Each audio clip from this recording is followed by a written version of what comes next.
El puente de Westminster ha sido destruido. La capital británica ha quedado destrozada y repleta de escombros. El gran cañón ideado por Hitler arrasó Londres, devastando la ciudad y dejando cientos de muertos. Nada de esto ha ocurrido, pero son solamente algunos de los títulos que podrían haber publicado los principales periódicos europeos en la Segunda Guerra Mundial si el ejército nazi hubiese terminado a tiempo una de las armas más letales de la historia, el supercañón B3, un lanzamisiles con capacidad de atacar al enemigo a cientos de kilómetros. ¿Cómo fue diseñado? ¿Cuáles eran las características que lo hacían altamente dañino? ¿Por qué no llegó a dispararse? ¿Cuáles fueron los aciertos y desaciertos cometidos en su construcción?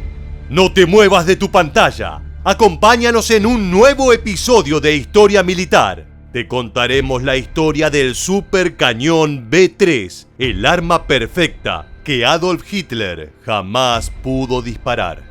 ¿Estás listo? Pues entonces, prepárate para viajar en el tiempo.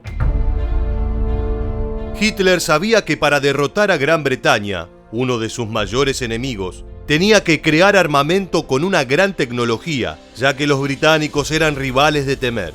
Es de público conocimiento que Alemania ha contado en su historia con innumerables técnicas e inventos militares capaces de acabar con sus enemigos.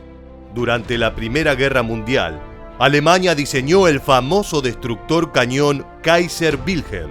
Dicha arma, diseñada por Krupp, tenía la insuperable capacidad de bombardear a más de 100 kilómetros de distancia, y hay quienes dicen que estaba preparada para lanzar proyectiles ni más ni menos que hacia la estratosfera. Este dispositivo fue disparado desde Alemania hacia una iglesia de París, derrumbando por completo su techo y dejando casi 100 muertos. El Führer estaba convencido de que era de vital importancia contar con un arma superior al Kaiser Wilhelm para poder destrozar Londres y dejar la capital británica en ruinas. Con la Segunda Guerra Mundial iniciada, el ingeniero August Konders encontró la patente del Wilhelm en París y se lo comunicó a allegados a Hitler, y el Tercer Reich aprobó la fabricación del supercañón B3. Tomando de modelo el cañón diseñado por la empresa Krupp, las Fuerzas Armadas alemanas pusieron el plan en marcha para diseñar el arma que acompañaría al misil de crucero B1 y al misil balístico B2, también utilizados por los nazis. La B corta inicial en cada una de las armas hacía referencia a arma de represalia.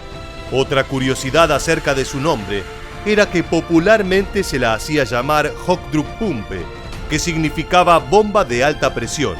El propósito de este nombre era el de despistar y no dar a conocer el objetivo real del B3.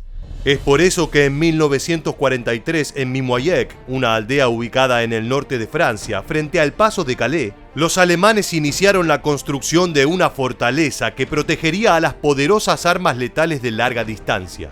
Era fundamental su creación, ya que cada uno de los cañones medía 100 metros de longitud, y los alemanes no veían viable trasladarlos cada vez que quisieran utilizar la poderosa arma, y era de imperiosa necesidad que estuvieran ocultos del enemigo.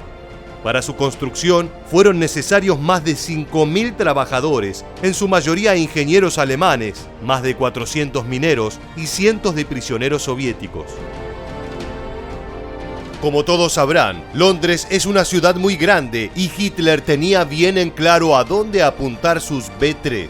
Los cañones estaban orientados de tal manera que marcaban una línea recta que apuntaba contra el emblemático puente Westminster, construido a base de piedra sobre el río Támesis en el siglo XVIII y que mide 250 metros de longitud. Pero ¿cuáles eran los detalles que convertían a esta arma en una verdadera y temible amenaza? Revisemos sus características.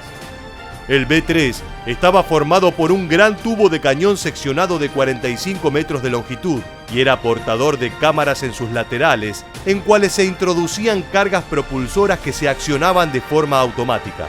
Los proyectiles, bautizados como lanzas Rochlin, eran de 150 milímetros de calibre, pesaban 140 kilos cada uno y medían más de 3 metros de longitud.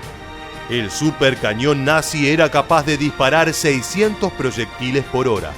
Uno de los secretos que escondía, que lo hacían extremadamente peligroso y aterrador, eran las cargas eléctricas ubicadas de forma perpendicular a lo largo del cañón, las cuales le permitía ser dueño de una velocidad inicial de disparo de 1500 metros por segundo.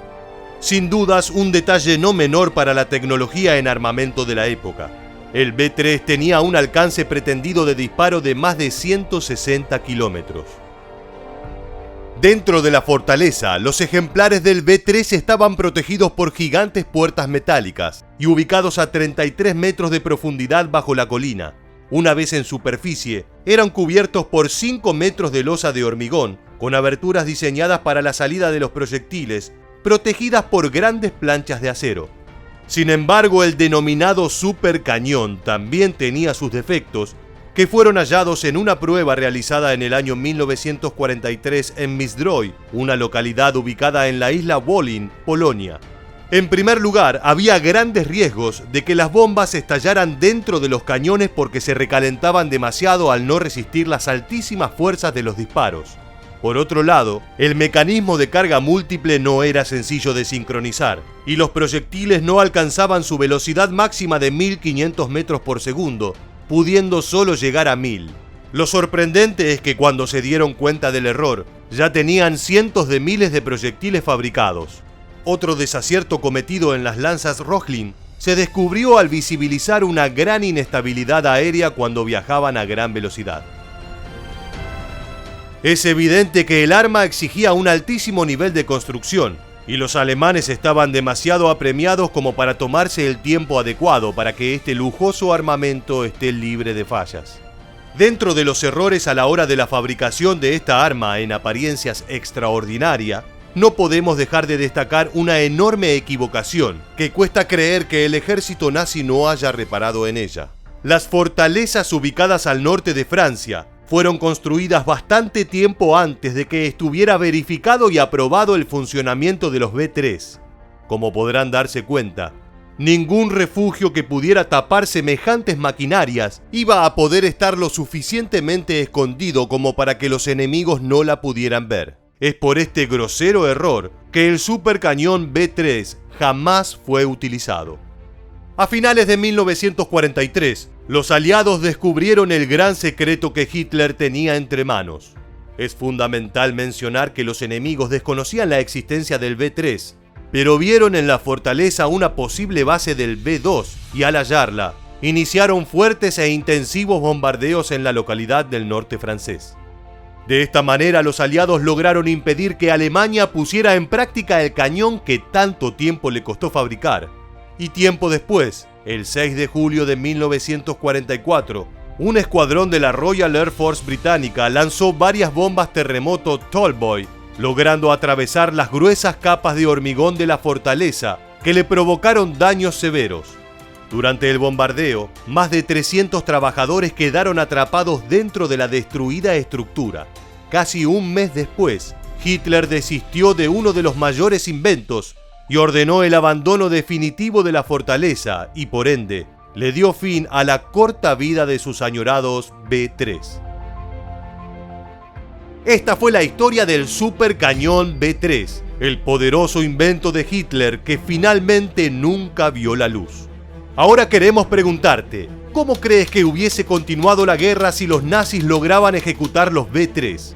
Déjanos tu opinión en la bandeja de comentarios y no olvides suscribirte y activar las notificaciones para conocer muchos más sucesos militares que dejaron su huella en la historia. Gracias por quedarte hasta el final. Nos vemos en el próximo video.